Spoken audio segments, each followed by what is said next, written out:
If you saw my last video, you might be left with the impression that I'm a sour-faced, complete, utter noxious troll, or at least an acronym thereof. And you'd probably be right. I can be kind of miserable. But yeah, I was basically complaining about my audio interface up there. And I wasn't really complaining about the audio interface itself, because as I mentioned later on in the video, it actually is a very good machine. It works very well, and it does exactly what I want it to do. What I was complaining about was the marketing of it and the way that there were hidden costs involved. Since then, Audient have brought out a new product, which is kind of like a sister product to it, the SP8, which is a 8-in, 8-out ADAT expander. And if you get 2 of them, you can have up to 24 channels running on my audio interface, which is up there.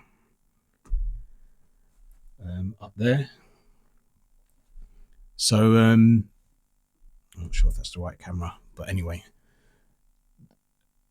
it's up there. It's an EVO 16, and like I said, it's a good interface. It works really well. I don't have any problems with it as a machine. I think it does what I need it to do. What I'm was more concerned about was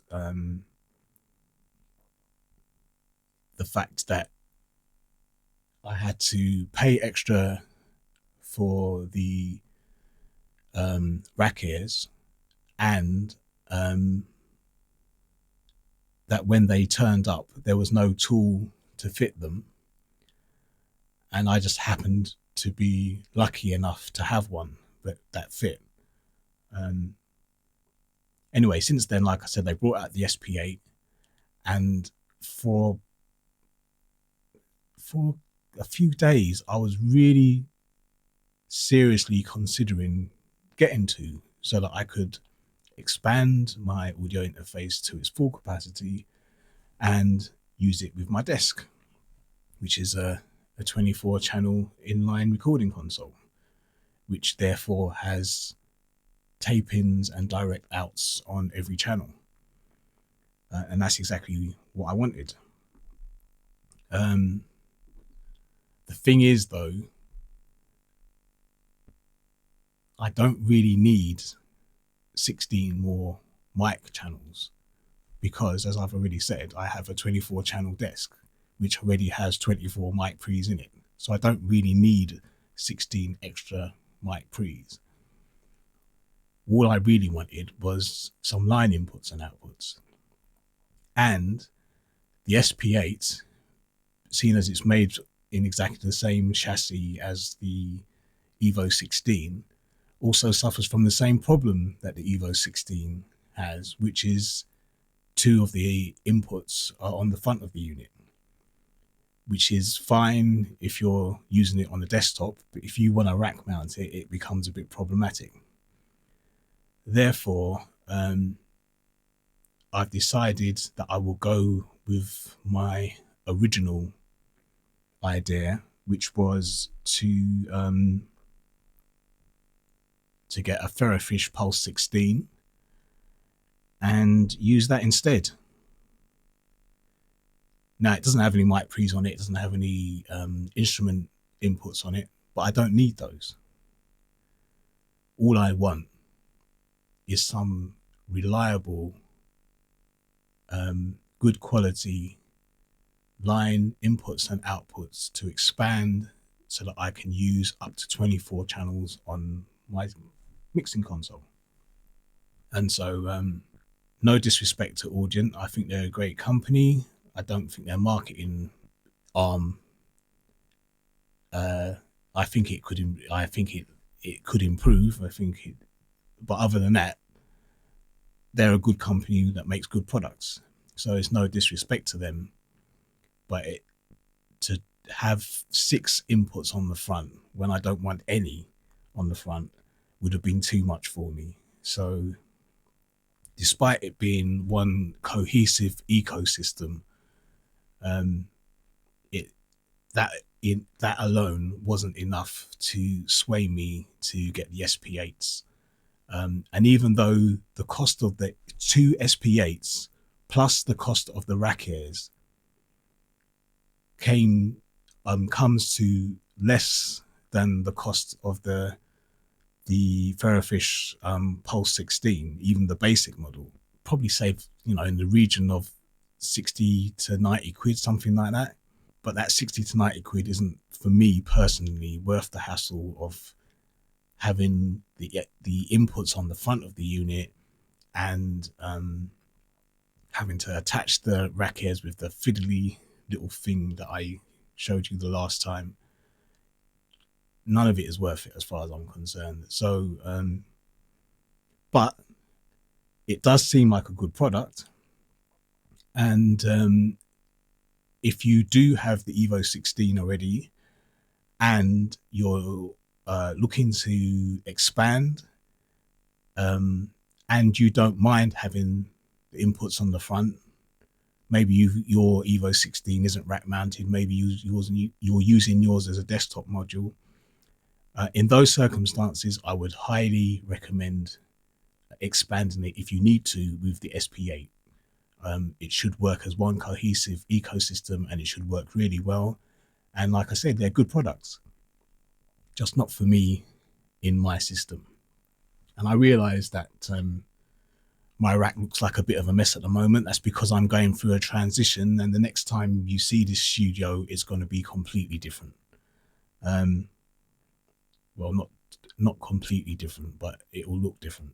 There'll be different things in here. For example, hopefully by the next time you see the studio, I will have the Pulse 16 in the rack, which is will be connected to these trailing things that I've got here. So basically, these were connected to my Motu 2408, which is what I was using as a expander for the EVO 16 until recently.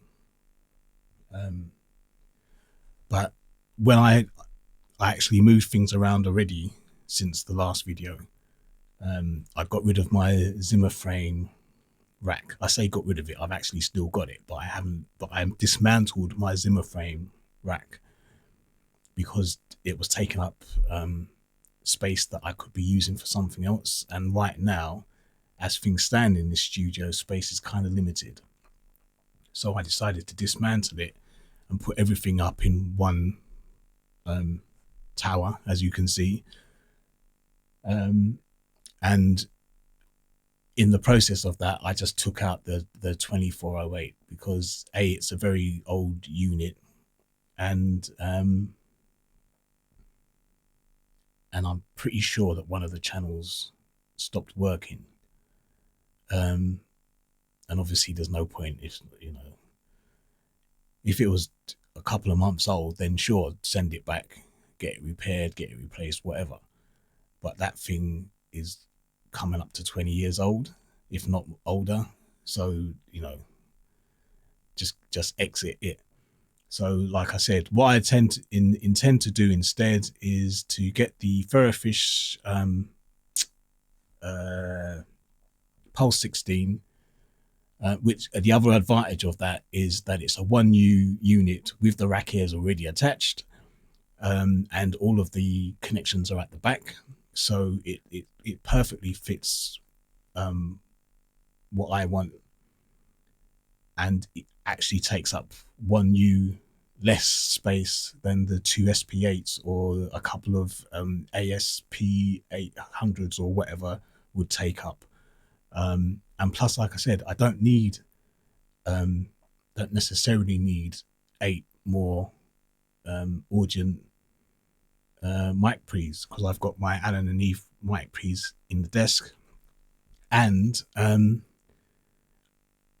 got up here, which is probably covered and you can't see it too well, I have my DAV BG1U, which is a 2-channel dual mono, not stereo, mic pre. And if I want, I can get some other flavors of mic pre, maybe 1 or 2 channels at a time that I can just add in as and when I need them. You know, whether it's at some stage, if I can afford it, maybe a 1073 or 1081, or maybe something from API or whatever, rather than just having a box with more EVO 16 type mic pre's, when I've already got 8, and I'm not really using them as mic pre's anyway. I'm only using them as line inputs to and from the desk.